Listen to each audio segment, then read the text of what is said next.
Senhoras e senhores, muito boa tarde a todos e muito obrigado por aguardarem.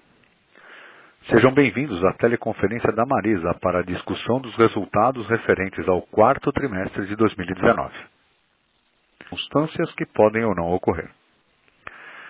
Investidores devem compreender que condições econômicas gerais, condições da indústria e outros fatores operacionais podem afetar o desempenho do futuro da Marisa e podem conduzir a resultados que diferem materialmente daqueles expressos em tais considerações futuras.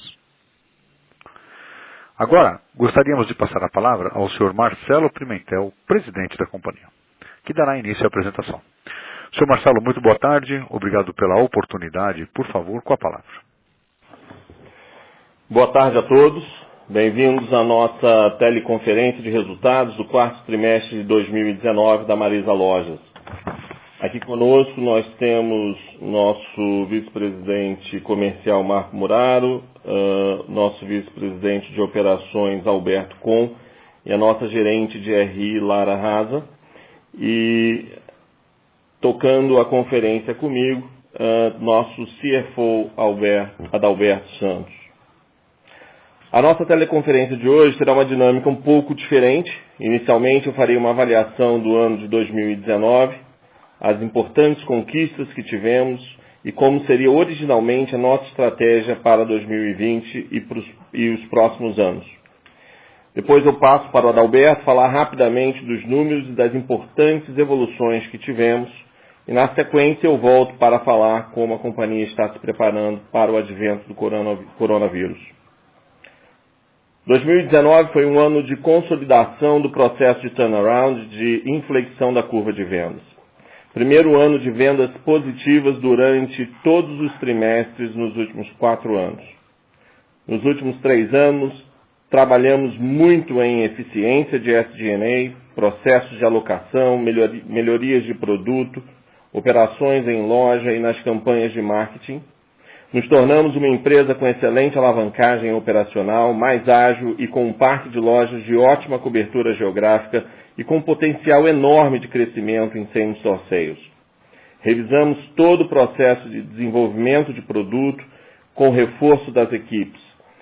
Durante 2019, focamos principalmente em nossos produtos core, feminino e lingerie, que tiveram resultados bastante relevantes no ano passado. Outras categorias também se destacaram, como a de acessórios, que respondeu muito bem às iniciativas realizadas recentemente. Acompanhando a evolução de produto, com uma oferta de maior custo-benefício para a cliente, começamos a chamar a cliente para a loja. Desenvolvemos uma nova estratégia de marketing, mostrando uma nova Marisa. E em maio, mudamos o nosso logo e começamos um processo de reconquista das nossas clientes tradicionais que buscam mais moda sem abrir mão das clientes atuais que estavam conosco. Passamos a usar o marketing digital com mais relevância, trabalhando com micro-influenciadoras regionais que estão no dia a dia das nossas clientes. Durante todo o ano estivemos presentes para a cliente com a chamada de mais moda, mais tendência e mais qualidade e lançamos o hashtag Vem Provar. Para acelerar a reconquista das clientes, iniciamos uma estratégia comercial e de marketing combinada para atrair fluxo e forçar uma experimentação dos nossos novos produtos. Essa estratégia resultou em crescimento de vendas e respostas muito positivas das clientes sobre considerar novamente a Marisa para as suas compras. Fizemos 2 pesquisas durante o ano de 2019, em maio e em dezembro. Em maio, tivemos uma indicação bastante positiva da aprovação do movimento que estava sendo feito com a loja e produto, e preço e atendimento. Em dezembro, continuamos vendo evolução, principalmente na consideração da Marisa, no momento de compra, na conversão do ticket e na satisfação das nossas clientes. Paralelamente, vimos essa evolução nos níveis de venda, com o fluxo aumentando durante todo o ano. Isso nos deu segurança que estávamos no caminho certo. Uma alavanca de crescimento muito importante durante todo o ano foi também o e-commerce, que cresceu mais de 60% em 2019, impulsionado pelo nosso programa de multicanalidade, através do Pickup in Store, que se mostrou muito aderente aos nossos clientes. Começamos o ano com 10 lojas piloto e ao final de dezembro já tínhamos 182 lojas com esse serviço ativado, tendo ele se tornado muito relevante no e-commerce, hoje com 40% de todos os pedidos online sendo na modalidade clique e retire. Hoje, ao final desses 2 primeiros meses de 2020, já estamos com 288 lojas habilitadas para o clique e retire. Para melhorar ainda mais nossa oferta de produtos e serviços para cliente, no final do ano firmamos a parceria com a Magalu de um projeto de Store in Store para a venda de celulares e acessórios em nossas lojas. Esses quiosques Magalu já estão sendo também pontos de pick-up de produtos de clientes Magalu, Zattini e Netshoes, o que deve impulsionar o fluxo de clientes em nossas lojas. Também iniciamos em dezembro uma parceria de venda de produtos da Jequiti, que no primeiro trimestre de 2020 também vemos acelerando. Vale destacar também a consolidação da liderança da companhia durante o ano, que já vem trabalhando, da liderança da companhia, que já vem trabalhando junto há 3 anos, garantindo a continuidade e a consistência na implementação da estratégia desenhada para o turnaround.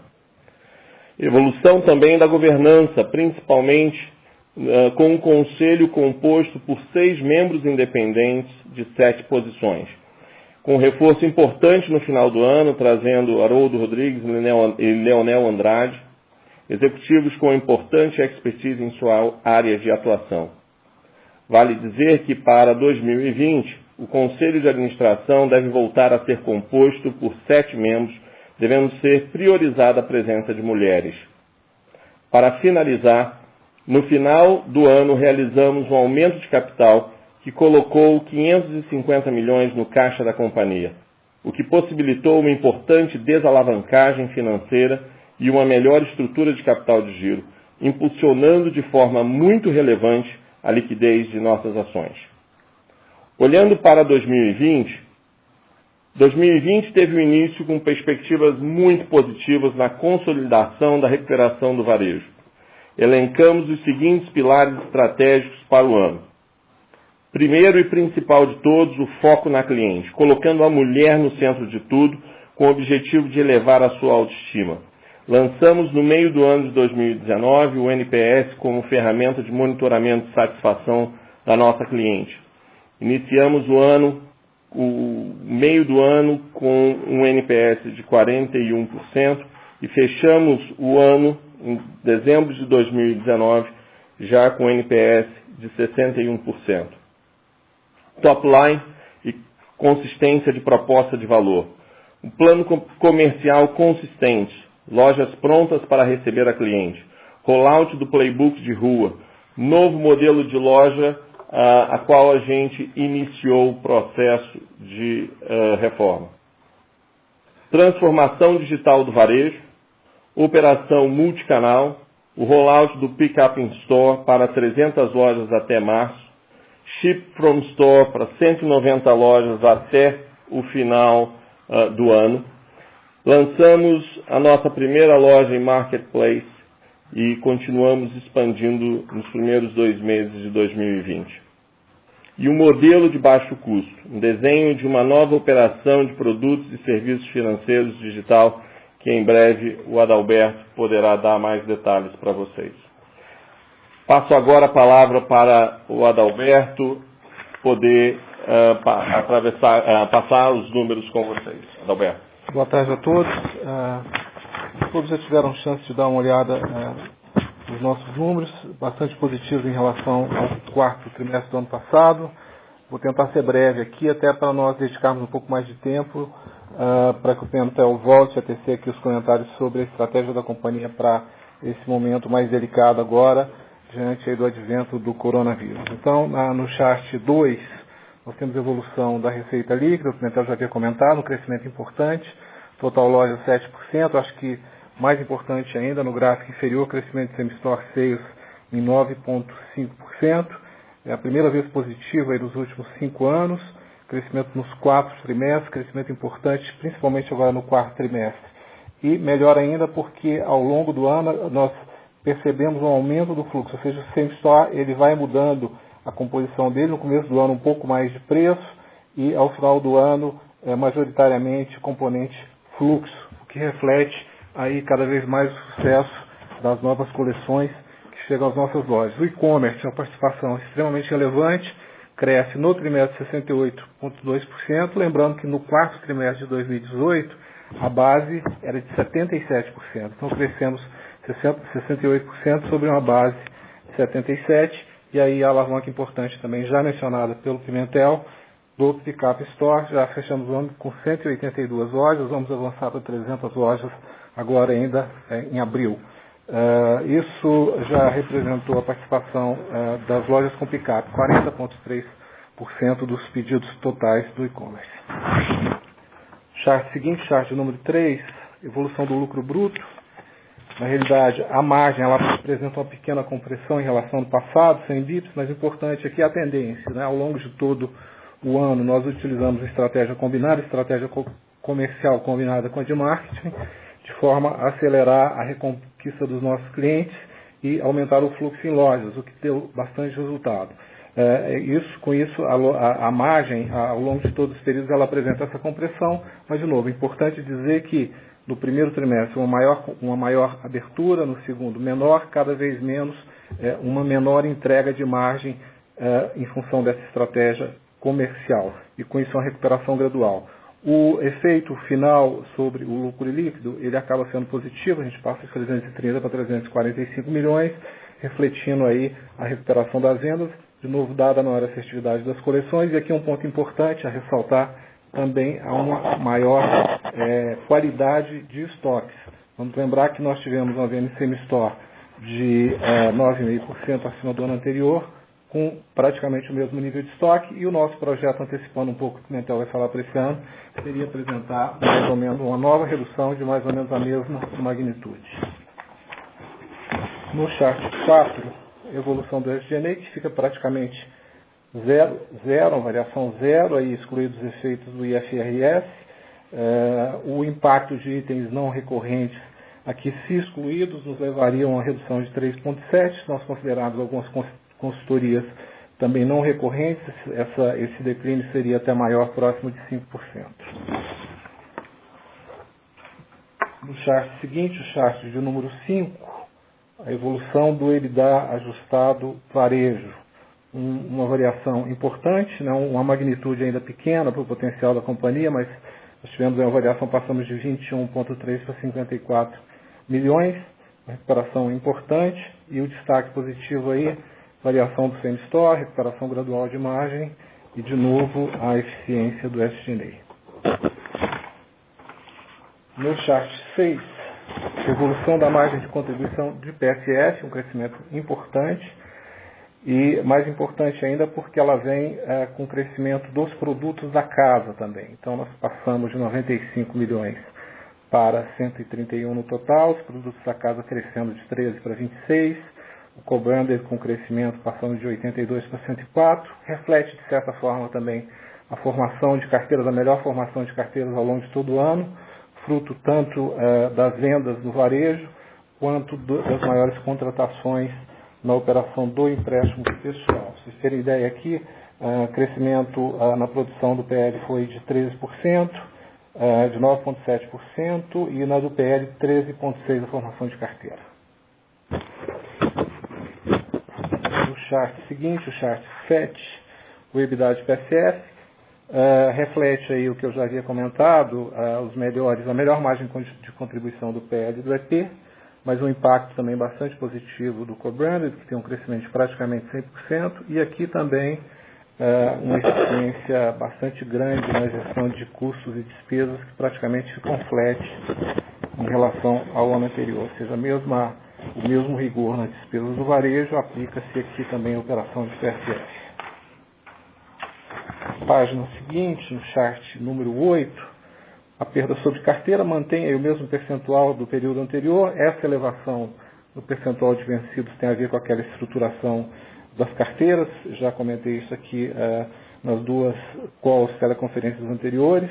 Nós fazíamos a securitização das carteiras do PL com bancos parceiros e atualmente nós fazemos com a nossa financeira. Isso muda o padrão de perda final, que passa de 180 para 360 dias e acaba trazendo esse efeito aí de um aumento percentual na carteira vencida. Em linhas gerais, o portfólio bastante saudável, o indicador prospectivo aí que nós usamos, o EFIC, não tem nenhuma indicação de deterioração. O mesmo se aplica à carteira do empréstimo pessoal no chart seguinte. Aqui nós temos até uma queda importante no nível de perda, que passa de 6,1% para 4,4%.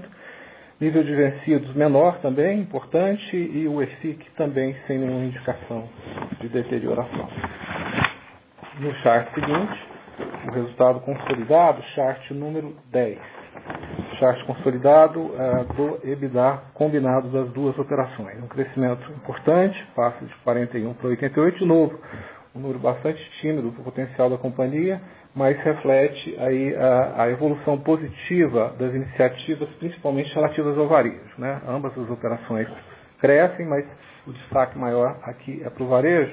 E eu gostaria de chamar a atenção para a questão da alavancagem operacional da companhia, que a gente tem comentado muito.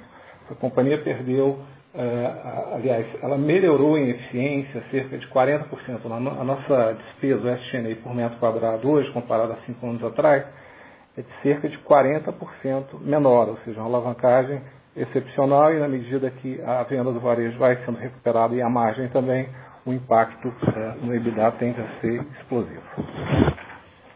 No chart seguinte, o resultado consolidado na visão ano, o EBITDA ajustado na visão ano, o crescimento é ainda maior, nós passamos de 76 para 170 milhões, aqui sim nós temos um impacto ainda maior na recuperação do varejo, que sai de negativo para levemente positivo, um delta bastante interessante e também uma recuperação em PSF. Chart seguinte, o resultado líquido para o trimestre, ele sai da figura negativa de 38 para 12 milhões positivos, já no campo positivo. No chart seguinte, a figura anual, que apesar de negativa, chamaria aqui bastante atenção para o tamanho da variação. Nós tivemos aqui um ganho de resultado, de novo chamando atenção, ainda é uma figura negativa, nos incomoda bastante, mas um crescimento absoluto aqui de 120 milhões. Nós saímos de um resultado recorrente no ano anterior de 240 milhões para um resultado de 120 milhões recorrente. É um ganho em termos percentuais da receita líquida superior a 5%. Uma variação bastante positiva. Nos incomoda, de novo, a figura negativa, mas não podemos deixar de comemorar uma melhoria dessa magnitude.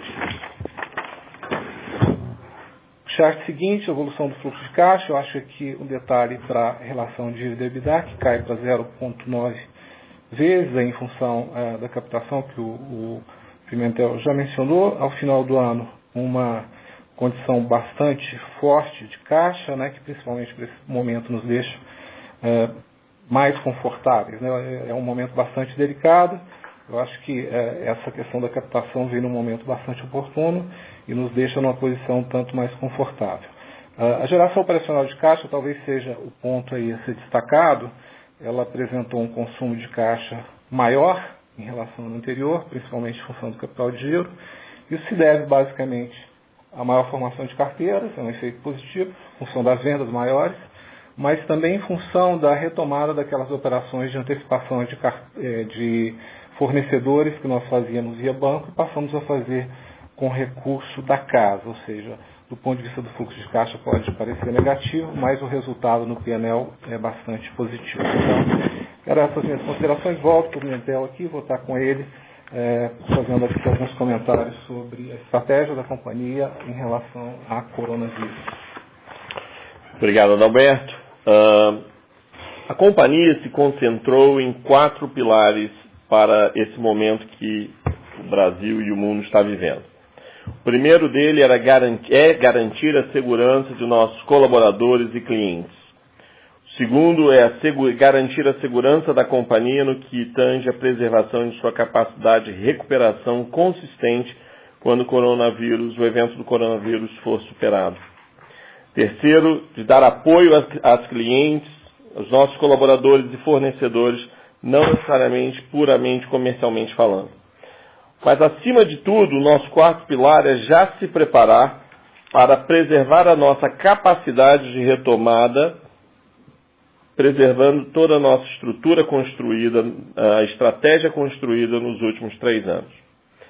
Então, quando a gente fala sobre garantir segurança de colaboradores e clientes, há 4 semanas atrás nós montamos um comitê de crise já para trabalhar no preparo e a prevenção de todas as hipóteses que poderiam vir a acontecer com relação ao coronavírus. Marisa tem estado na vanguarda desse preparo e a gente tem, inclusive, sendo demandado suporte com outras empresas para acelerar o modelo de preparo delas. Em ações internas, nós já começamos o processo há 2 semanas atrás de home office, principalmente no escritório, suspensão de todas as viagens nacionais e internacionais, temos processos de comunicação diária com os nossos colaboradores via Workplace, um plano de ação para colaboradores de grupo de risco, e aqui nós já há mais de uma semana colocamos em home office todos os nossos colaboradores em grupo de risco, idosos, gestantes, e agora, com o advento do fechamento de escolas, também dando toda a prioridade para as nossas colaboradoras mães, para que elas possam estar com seus filhos nesse momento. Do ponto de vista de segurança das operações, estamos atuando próximos a shoppings e associações de classe para atuarmos em conjunto para a melhor solução possível para ambas as partes. Já estamos colocando em prática iniciativas para reforço de caixa para os próximos meses. Estamos trabalhando com um cenário de bastante estresse nas vendas para o segundo TRI, para que a gente possa proteger e nos preparar com todos os cenários. O foco é proteger o core business. Vamos focar em ficar mais próximo dos nossos fornecedores e também a nossa estratégia é, durante esse período, estar muito próximo das nossas clientes durante esses meses, para não comprometer a nossa capacidade de retomada quando a economia voltar. Não fecharemos lojas apenas mediante determinação de autoridade pública ou se tivermos a percepção de um aumento de risco para nossos colaboradores e clientes. Nesse caso, a companhia tem agido no processo de fechamento de loja. Temos focado nossa alocação principalmente na região Norte e Nordeste, que tem sido mais resiliente com relação à venda, e as ações de marketing que a gente fez até agora foram ações regionalizadas, direcionando para aquela região. Por outro lado, temos uma coleção atual de estampas mais seguras, o que nos ajudará na retomada de venda. Temos também trabalhado no foco de fortalecer o e-commerce, através de políticas de fretes, através de aceleração de modelos de abastecimento. Nosso supply chain está garantido para a estação de outono e inverno. Praticamente toda o nosso estoque de inverno já estava no Brasil quando o advento da China aconteceu. Então não tivemos impacto e estamos preparados para a retomada. Essa tem sido a nossa realidade. Nós dividimos a nossa estratégia em 3 grupos, como eu falei. Era o grupo de proteger colaboradores, clientes e lojas e o nosso patrimônio. O segundo, de proteger a saúde financeira da empresa e como o Adalberto colocou e eu também antes, ter feito o follow-on em novembro tem sido bastante positivo para a gente. E por último, essa preocupação e a estratégia de marketing, principalmente o marketing digital, que vai manter o nosso contato com a nossa cliente durante todo esse período, garantindo que a Marisa permaneça na mente e no coração dessas clientes no momento de retomada. Adalberto, a gente abre agora para perguntas e respostas. Muito bem. Iniciaremos agora a sessão de perguntas e respostas. Lembrando aos convidados que, para fazer uma pergunta, basta digitar *9 no seu telefone. Da mesma forma, caso queira tirar a pergunta da fila, *9. Aguardamos aqui enquanto as perguntas são relacionadas.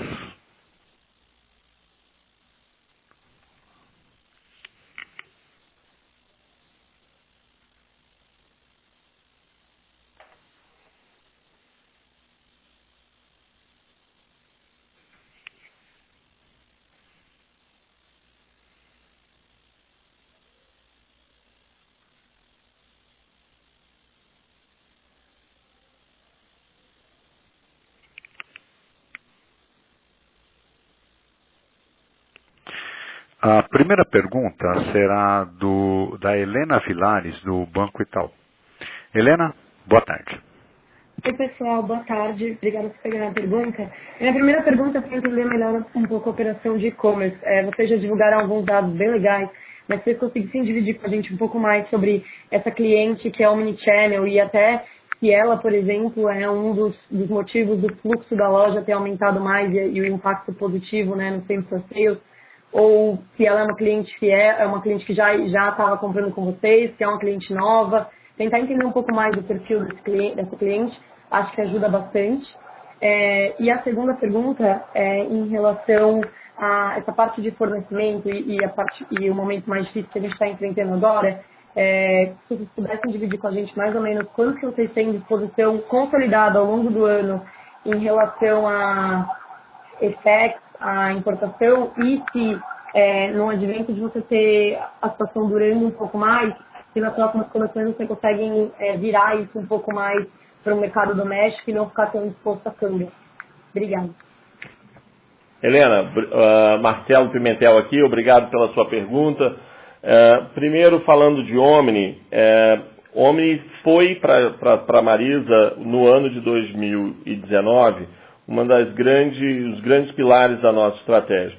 Não só pelo resultado que trouxe para o e-commerce como negócio, mas certamente ele foi um parceiro muito relevante em nos ajudar no aumento de fluxo. Para você ter uma ideia, 30% de toda a venda multicanal e a venda do clique e retire foram feitas por clientes novos.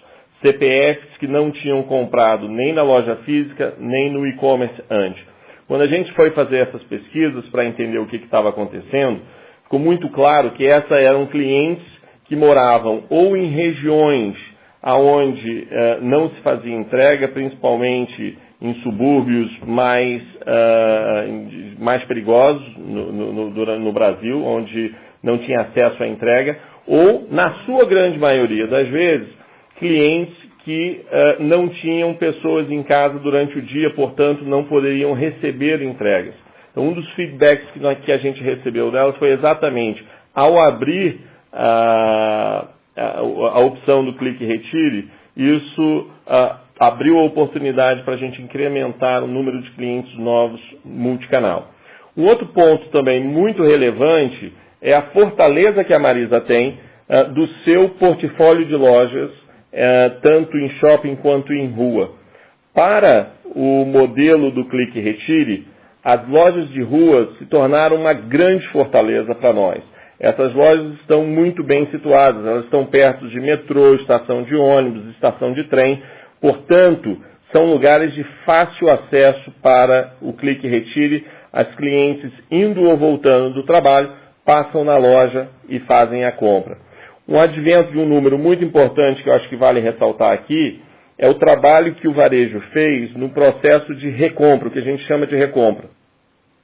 Hoje, nós já estamos em 22% de todas as clientes que vêm retirar um produto na loja, acabam comprando mais um produto na loja física, o que ajuda também a não só acelerar o fluxo, mas também acelerar o top line da venda da loja física. Então, a gente vê e continua acelerando o nosso programa de rollout do projeto. 2019 foi importante para o pilar do clique e retire.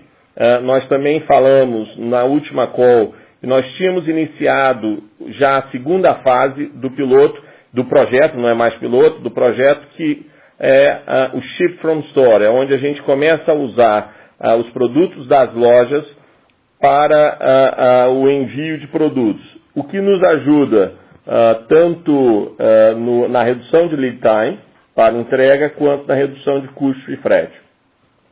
E nós avançamos também no último trimestre de 2019 com a nossa primeira loja em Marketplace. A gente lançou a nossa loja no Mercado Livre, que vem superando nossas expectativas, e aqui também é um dado importante que vocês podem vir a perguntar, que é o número de clientes novas vindo através desse canal. Isso tem sido também uma surpresa muito grande, onde a gente não precisa dividir clientes, a gente está trazendo fluxo novo de clientes para a nossa base.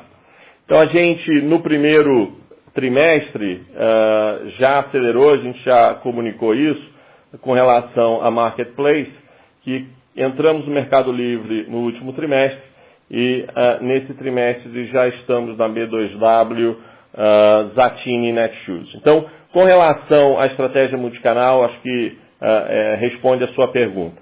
Com relação a fornecimento, a nossa estrutura de compra importado nacional, por natureza, nos favorece, porque a nossa carteira é composta de 70% produtos nacionais e 30% de importado. E esse 30% de importado está concentrado exatamente nessa estação de outono e inverno, que são os produtos de inverno, que, como falei anteriormente, já estavam todos no Brasil, então isso nos protege nesse contexto. Nossa visão, olhando para o restante do ano, com a retomada gradativa da China, não nos impactaria, até porque as próximas estações já seriam de fornecedores nacionais. Ficou super claro. Obrigada, viu? Muito bem. A próxima pergunta será do Felipe Casimiro, do HSBC. Felipe, boa tarde. Boa tarde a todos. Primeiro, eu queria fazer um follow-up sobre o comentário do Pimentel sobre o fechamento temporário de lojas. Ficou bem claro, vocês vão esperar posicionamento oficial das autoridades, mas já tem shopping fechando, já tem algumas medidas sendo tomadas, né? Então, se você puder passar um pouco mais o breakdown de quantas lojas estão já fechadas totalmente, quantas lojas parcialmente, e o que a gente deve esperar de timing para ter uma medida mais drástica da companhia, visto que já os competidores já estão fazendo algumas medidas, né? Essa é a minha primeira pergunta. E a segunda, eu queria fazer um follow-up sobre o comentário do Adalberto sobre o capital de giro. Nas nossas contas aqui, o estoque subiu significativamente, né, no final de ano. Imagino que boa parte é a antecipação do ano novo chinês. Mas, olhando para agora, dado esse novo cenário de coronavírus, como que vocês entram com a composição de estoques, em termos de qualidade, etc.? Obrigado. Essas são as perguntas. Felipe, eu respondo a parte de fechamentos e aí eu passo para Adalberto. Como eu falei, a nossa visão é de não fechar prematuramente nenhuma loja, mas sempre como prioridade preservando o cuidado com os nossos colaboradores e clientes. Nesse contexto, a gente tem trabalhado muito próximo com todas as diretrizes do Ministério da Saúde, trabalhado também com os nossos parceiros e competidores e também com os sindicatos locais. A realidade que a gente tem hoje é uma concentração no contexto de fechamento de loja muito focado em Sul e Sudeste, especificamente falando de São Paulo. A gente vê uma movimentação um pouco mais morosa nos estados do Norte e Nordeste. Hoje, nós temos 175 lojas fechadas devido à situação de governos locais. Todas as outras a gente está mantendo aberta, mais o nosso e-commerce. Adalberto. Vamos lá, Felipe, vamos falar um pouquinho de estoque. Primeiro tem uma observação a falar aqui sobre a questão do aumento. Na verdade, quando você olha a figura do balanço aqui, está no nosso release, na página 18, tem um aumento financeiro do nível de estoque de 22%. A base comparativa, no caso de dezembro de 18, ela está reduzida artificialmente, porque naquela data eu fiz uma provisão de 33 milhões para baixa de estoque. Então, o meu número contábil está reduzido, entre aspas, artificialmente. O meu crescimento financeiro efetivo seria de 10% aproximadamente. Isso tem a ver tanto com a melhoria da qualidade, alguma inflação, mas tem a ver também com a antecipação do inverno. Tá? Então, a rigor, principalmente quando você olha o volume de peças, nós fechamos o ano exatamente com o mesmo volume de peças do ano anterior, para um nível de vendas, vamos lembrar, 9,5% acima. Essa seria a estratégia para esse ano e nós já estávamos, de certa forma, executando ela, né? A cada mês reduzindo um pouquinho o nível de cobertura. Posso até abrir o número, o nosso plano é exatamente fechar 2020 com um novo decréscimo de 10% de cobertura, como nós tivemos no ano anterior, e a gente está podendo fazer isso em função das melhorias do sistema novo de alocação, que é muito mais assertivo. Nós tentamos reduzir estoque no passado, fizemos isso sem ter um sistema de alocação adequado, efetivo, e acabou dando errado. Agora a gente tem segurança que o nosso sistema está muito mais efetivo e a gente vem fazendo gradativamente, melhorando a alocação e, por conseguinte, conseguindo reduzir os níveis. O que está acontecendo agora, eu acho que não é um problema só da Marisa, porque existe uma previsibilidade muito grande em relação ao futuro, a retomada das vendas como vai ser. Nosso pessoal de compra está trabalhando muito próximo dos fornecedores, no sentido de alongar um pouco mais a entrada das carteiras, né? E isso tem que ser feito a 4 mãos, porque nós não queremos resolver um problema para nós e criar um problema para eles. O Pimentel falou muito bem. A gente quer fortalecer os nossos laços com clientes, com fornecedores nesse momento. Então não adianta eu simplesmente sair cancelando as minhas carteiras e deixar um pepino enorme num fornecedor que é um parceiro extremamente importante para nós. Então é um dia a dia aqui para preservar tanto um nível de estoque que ainda seja minimamente saudável, mas também, olhando um pouquinho mais para frente, garantir a nossa capacidade de retomada na medida que o mercado for voltando. Deixa eu só complementar, porque apareceu uma pergunta no webcast que eu acho relevante a gente tratar aqui, porque já toca no tema que o Felipe trouxe. De quem que foi a pergunta? Thomas da Prum. Thomas da Prum Capital. Sobre aumento de pedidos do e-commerce, né? Gostaria de saber se vocês têm percebido o aumento no número de pedidos no e-commerce, principalmente nos lugares onde a doença está mais presente. Além disso, se os números do Clique Retire estão se mantendo. A resposta os números do e-commerce continuam para a gente bastante fortes, muito semelhante ao que tem sido no ano de 2019, e o percentual de crescimento continua praticamente o mesmo. Com relação ao Clique Retire, nesse contexto não, a gente vê um comportamento de mudança exatamente voltando para o modelo tradicional de entrega em casa. Se me permitem, eu estou na linha ainda. Está na linha. Então, só se me permite, só um follow-up de lojas fechadas. São 50% das lojas fechadas hoje, então eu queria explorar o que vocês estão calculando internamente de testes de estresse, né?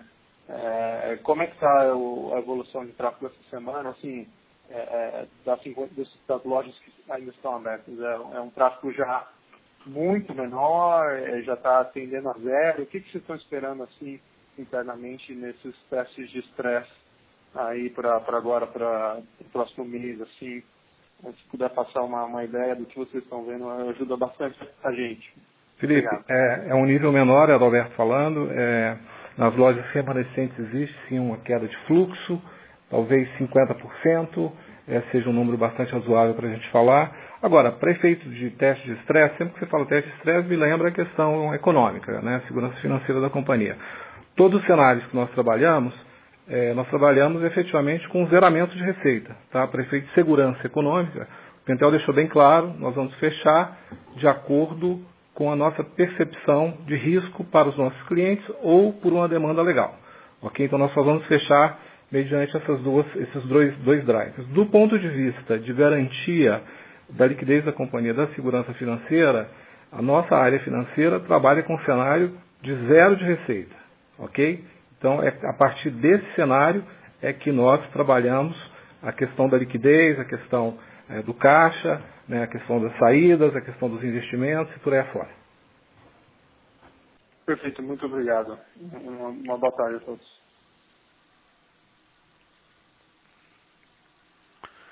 Muito bem. A próxima pergunta será da Paula, da Condor. Paula, boa tarde.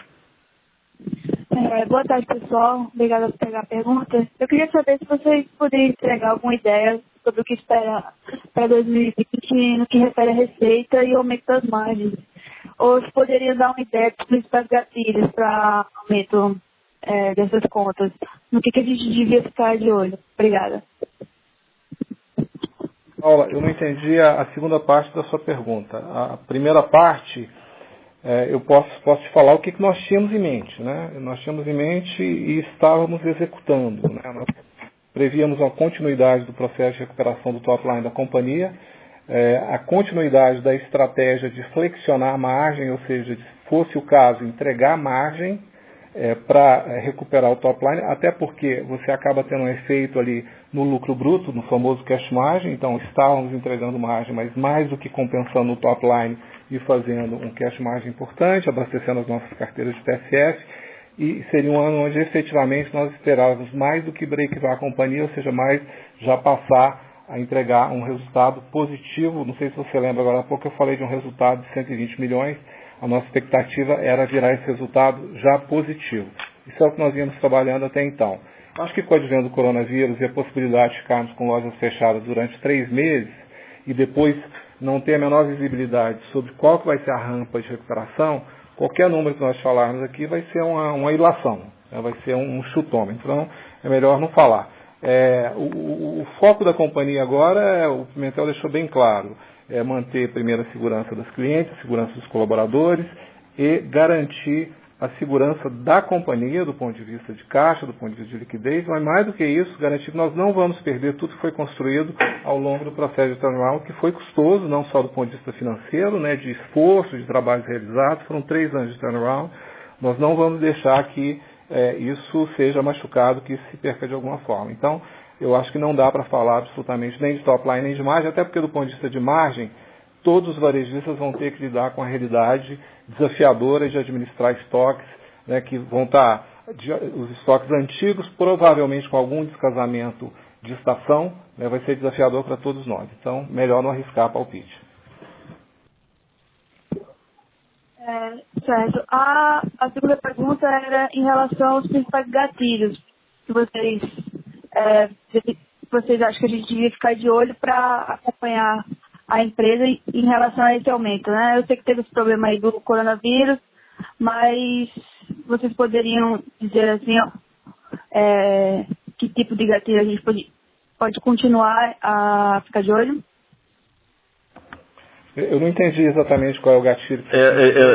Pimentel pode... eu não sei se você pode ser um pouco mais claro com relação ao gatilho, né?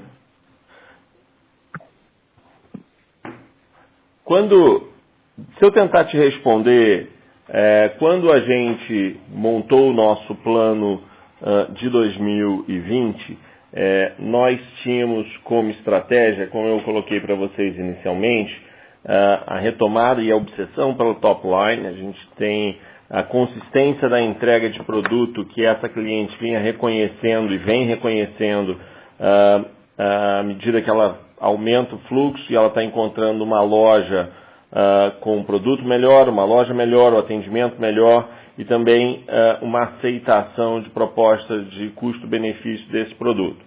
A terceira estratégia era o contínuo crescimento da nossa estratégia digital, que também está sendo muito bem executada e continua no crescimento exponencial. E dessa forma, junto com a nossa estratégia de marketing. Isso eram os pilares e são os pilares que a gente entende que vão continuar nos levando nessa retomada. A gente entende que é inevitável o que todo varejo no Brasil vai sentir nos próximos meses com o advento do coronavírus, mas com relação a gatilho, a gente não está olhando gatilho, a gente está nesse processo desse comitê de crise e, como eu comentei para vocês, a divisão dessas 3 áreas ela existe exatamente para proteger a nossa estratégia no momento de retomada. Nós estamos bem seguros de que não precisamos de uma nova estratégia, a estratégia existe, está dando certo e a gente tem o time certo para executá-la. No momento de retomada, a gente tem que dar continuidade daquilo que a gente estava fazendo. Perfeito. Muito obrigada.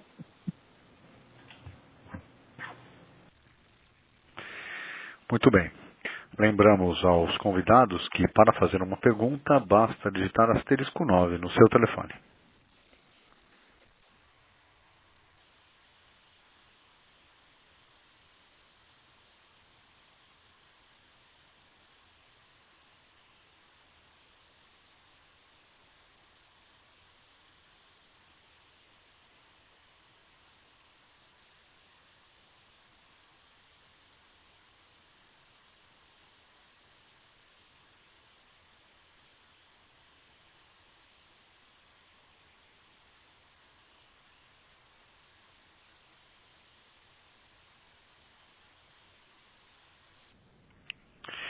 A próxima pergunta será do Alexandre Melo, do Valor Econômico.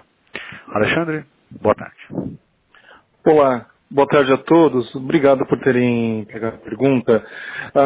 Tenho uma dúvida. Fala-se bastante que nesse momento de fechamento de lojas, vocês mencionaram a 175, tem uns testes de estresse que vocês aí consideram com unidades fechadas por 3 meses, de que o e-commerce possa ter uma certa demanda. Mas eu queria entender um pouquinho melhor de vocês, por favor, como que seria isso, considerando que o atual cenário também é de uma queda na confiança do consumidor. Se vocês puderem explicar isso e como que vocês estão organizando também a estrutura do e-commerce, se for o caso, para esperar um aumento nas vendas dessa parte jogado. Obrigado, Alexandre. Com relação ao e-commerce, alguns dados que a gente vem trabalhando, eles mostram que talvez nessa primeira semana nós ainda não sentimos isso, mas o que alguns estudos mostram, principalmente o que aconteceu na Europa, mostram um momento de arrefecimento numa primeira semana, naquele momento em que as pessoas estão indo para as suas casas e entrando em quarentena, seguido de uma retomada mais forte da curva de venda no digital, porque agora elas estão em casas e isso cria uma demanda. Com relação ao e-commerce, nós tomamos 2 medidas no nosso CD de Santa Catarina. Uma medida mais importante no contexto de proteger os nossos colaboradores nesse momento. O que a gente fez? A gente aumentou os turnos de trabalho e reduziu o volume de colaboradores trabalhando no mesmo momento.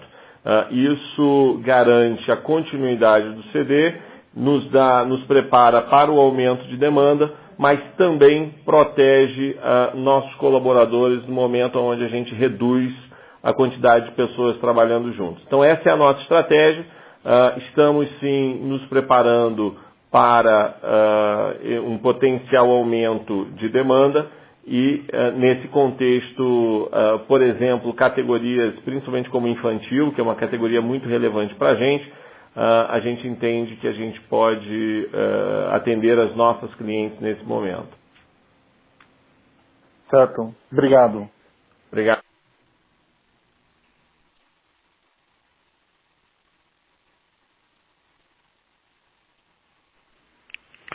A próxima pergunta será do Paulo, do Banco Santander. Paulo, boa tarde. Olá, boa tarde a todos. Minha pergunta está relacionada à redução da linha de empréstimos e financiamentos que aconteceu em 2019. Quando a gente vê no passivo circulante há um aumento, mas quando a gente soma as linhas de curto e de longo prazo, há uma redução. Qual que é a estratégia para esse ano de 2020? É acabar aumentando o volume de captações ou ficar nessa linha de redução? Paulo, é Adalberto falando, essa redução se deu em função de amortizações que já ocorreram em 2019. Um dos pressupostos do follow-on que nós fizemos seria a utilização dos recursos, 80% para amortização de dívidas e mesmo pré-pagamento e 20% para a melhoria da nossa estrutura de capital de giro, como foi feito. No começo do ano agora nós fizemos outros pré-pagamentos, então a companhia hoje tem um nível de alavancagem bem baixo, bem baixo. O que nós estamos fazendo nesse momento agora é exatamente garantindo um nível de liquidez maior e deixando algumas linhas de crédito e stand-by caso seja necessário. Mas comparativamente ao nível, né, pré-follow-on, a situação da companhia hoje é bem mais confortável e nós não temos praticamente amortizações relevantes a serem feitas agora, pelo menos até o quarto trimestre. Para você ter ideia, no quarto trimestre a amortização que nós teríamos a fazer seria coisa de 20, 25 milhões. Entendi, obrigado. Eu vou aproveitar e vou responder uma pergunta que entrou aqui via podcast da Daniela Danimaco, que é sobre a questão de... Ela pergunta a explicação sobre a área financeira, trabalhar com zero de receita. Não, para efeito de simulação financeira só de fluxo de caixa, Daniela, na realidade, quando eu falo zero de entrada, é zero de vendas no varejo. Né? Eu vou estar com um conjunto de lojas fechadas, que eu não sei ainda precisar. Então, para cenário de estresse, eu trabalho como se todas fossem fechadas e eu não teria venda no varejo.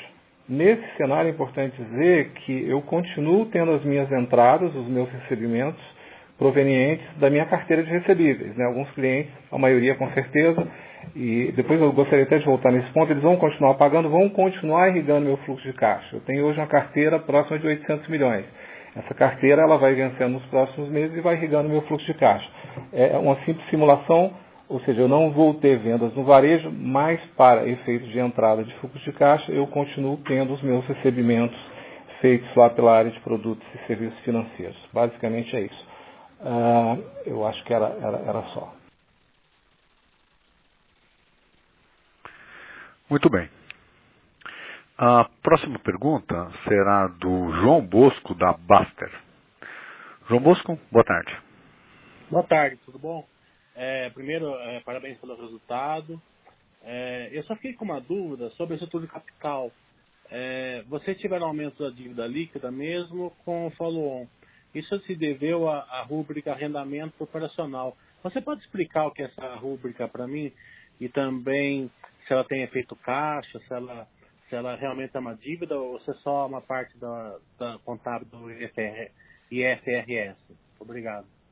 Acho que você pegou o ponto correto aí. Houve uma mudança na forma de contabilização dos aluguéis, que dentro da nova regra do IFRS eles passam a ser tratados como dívida. Ou seja, uma mudança relevante na regra contábil. Se você pegar o nosso release, olhar lá nas últimas páginas dele, ele explica exatamente o que aconteceu. O impacto realmente é relevante, mas é apenas um efeito contábil, quase como se fosse um efeito espuma. Para efeito de análise aí de alavancagem, é normal você excluir. Se você quiser depois entrar em contato com o nosso RI, ele pode te dar mais detalhes. A rigor, só para você ter uma ideia aqui, passivo derivado dessa operação, que de novo, né, efeito IFRS, nós estamos falando de 569,6 milhões a mais. Está na página número 15 do nosso release. Para efeito de cálculo comparativo, você tem que excluir isso. Ao excluir isso, você tem uma redução na nossa dívida líquida, uma redução relevante. Tá? Mas qualquer coisa você dá um alô aqui para o nosso RI que ele te explica direitinho. Tá bom. Muito obrigado. Parabéns de novo pelo resultado. Uma pena que está acontecendo no mundo, porque o horizonte era azul para a Marisa, com certeza. Abraço. Obrigado.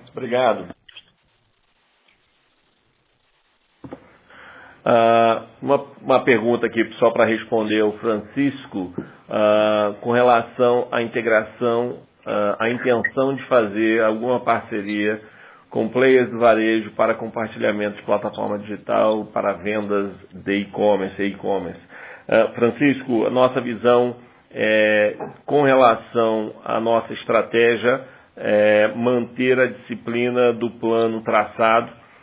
No plano da nossa estratégia digital, nós tínhamos fase 1, fase 2, fase 3. A fase 1 foi o que a gente rolloutou 100%, que é a questão do clique e retire em loja. Fase 2, nós estamos nesse processo de rollout, que é o Ship from Store, e a entrada em Marketplace, que a gente aqui começa a colocar a Marisa em outras plataformas, mas mantendo a sua loja oficial dentro desses Marketplaces. E a fase 3, que a gente também tem planejado, é a entrada com o que a gente chama de Infinite Aisle, que é onde a cliente pode comprar dentro da loja tanto os produtos físicos quanto produtos digitais. A gente tem uma visão muito ousada com relação à oportunidade que temos de nos tornarmos líderes no mercado de multicanal de moda feminina no Brasil. Essa é a nossa ambição e a gente acredita que a nossa estratégia vai nos levar para isso. Basta ver a participação do digital na nossa venda total. Em 2 anos a gente triplicou essa participação. A gente entende agora que, no entanto, a gente precisa ser muito disciplinado nessa entrega de estratégia para que a gente não possa desfocar. O processo de digitalização e, eventualmente, nos tornarmos um local específico digital para a mulher é uma ambição que a gente tem, mas acreditamos que ela vai vir eventualmente, certamente não agora, no ano de 2021. Obrigado.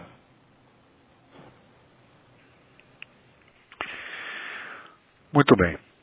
Encerramos neste momento a sessão de perguntas e respostas. Gostaria então de retornar a palavra ao palestrante, Sr. Marcelo Pimentel, para as considerações finais. Sr. Marcelo, por favor. Obrigado. Queria agradecer a participação de todos, parabenizar mais uma vez a todo o time Marisa pelo excelente resultado que entregou não só no último quarto, mas certamente a demonstração dessa retomada que aconteceu durante todo o ano de 2019. Dizer que estamos bastante confiantes com a nossa estratégia. Sabemos que vamos passar por um momento de desafios à nossa frente, como todo varejo brasileiro, mas com muita confiança de que todos os pilares necessários para colocar a Marisa no local certo no momento de retomadas foram tomados. Estamos com produto em casa, estamos com caixa preservado, estamos trabalhando para garantir que, quando a retomada vier, a Marisa dê continuidade no seu crescimento. Então, o meu desejo a todos, nesse momento, lógico, de se manterem seguros e desejar aí a nós e ao Brasil uma retomada pronta. Muito obrigado a todos e boa tarde. Muito bem. Assim, o Conference Call da Marisa está encerrado. Agradecemos a participação de todos e tenham uma excelente tarde.